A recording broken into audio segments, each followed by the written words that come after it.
Hello again and welcome to our January 2022 edition of Quick Kit. Links to everything we mentioned will be down in the description below. Let's get into it. The biggest announcements this month have to have come from Canon with the introduction of their smallest cinema EOS camera to date, the R5 C. Long story short, it's basically an R5 with an additional cooling system slammed on the back, which allows it to capture 8K 60p RAW recording internally with no overheating limits, with a new mode switch which allows you to switch between the Canon Stills camera menu system and Canon's Cinema EOS video menu system, which means this camera is jam-packed with great tools for shooting video and stills.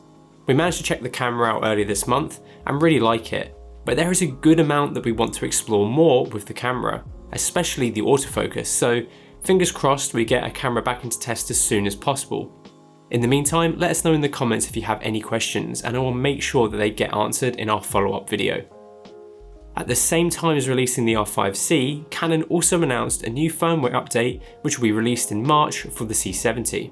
This update will bring some awesome new additions to the camera.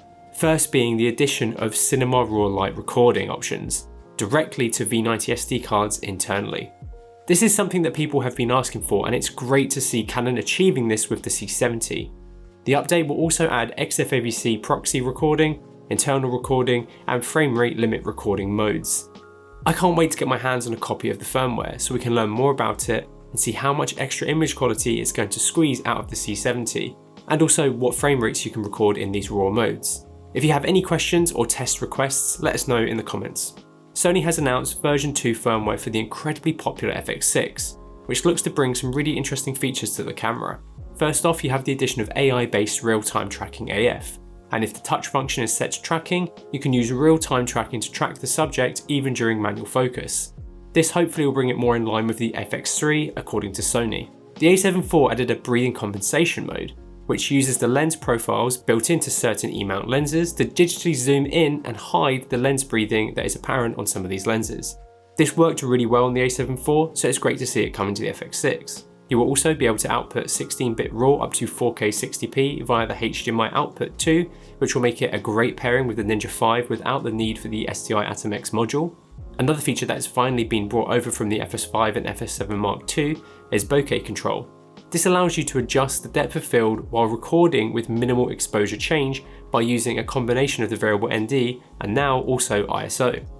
I'm really intrigued to see how this performs on the new hardware of the FX6. There have also been a few other smaller additions which you can see on screen here. It's a really comprehensive and awesome update which I'm really looking forward to going through and testing when I can. It's out now and link to download it is in the description below. As well as new FX6 firmware, Sony have also released new firmware for the A7 C, which brings streaming over USB, IAF support on animals, as well as improving the software experience overall. It's available now, link in the description below. Zoom has released the F3, their latest tiny field recorder. This little device has two balanced XLR inputs capable of providing phantom power, features dual AD converters for low and high gain modes, and can record 32-bit float audio in .wav format to micro SD cards.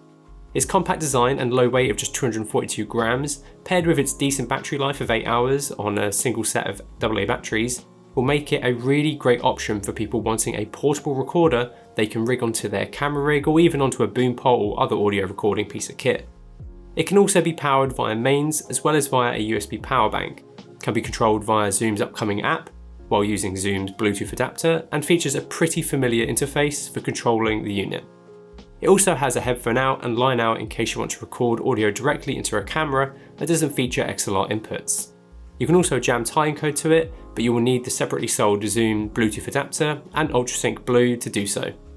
Overall, this new recorder from Zoom looks to pack lots of great features into a compact package, and it's great to see another device with 32-bit floating recording being released, as it is such a great thing to have when recording audio in a run and gun situation. Irix have been slowly releasing their series of cinema primes for a while now, and their latest release is this, their 21mm t1.5. This new lens will be available in a range of different mounts, feature 11 aperture blades, has very low distortion, is weather sealed, and features consistent 0.8 pitch gear placement across the set. This now brings their cinema line of primes to 6, and I'm really excited to see Irix fill out the focal lengths between 45 and 150mm. as currently they mainly offer wide-angle focal lengths, so they definitely need to fill in the rest of the set, which I'm sure they are working on. Sachtler has released a range of 100mm bolt active tripod heads to complement their 75mm versions, which were released back in 2020. This consists of the active 10T, 12T and 14T. We checked out the awesome 75mm versions of the actives when it first came out, and long story short, it's an awesome system that allows you to not only level off your head fast, but also switch between different motion systems quickly.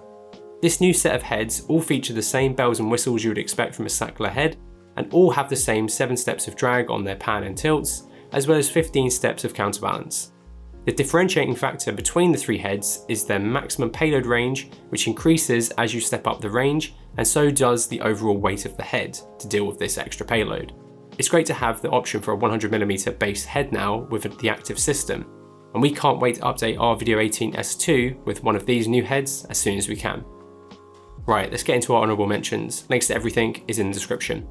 Vaxis have added 3 black mist filters to their lineup of filters for the Tilt and Mirage matte box system.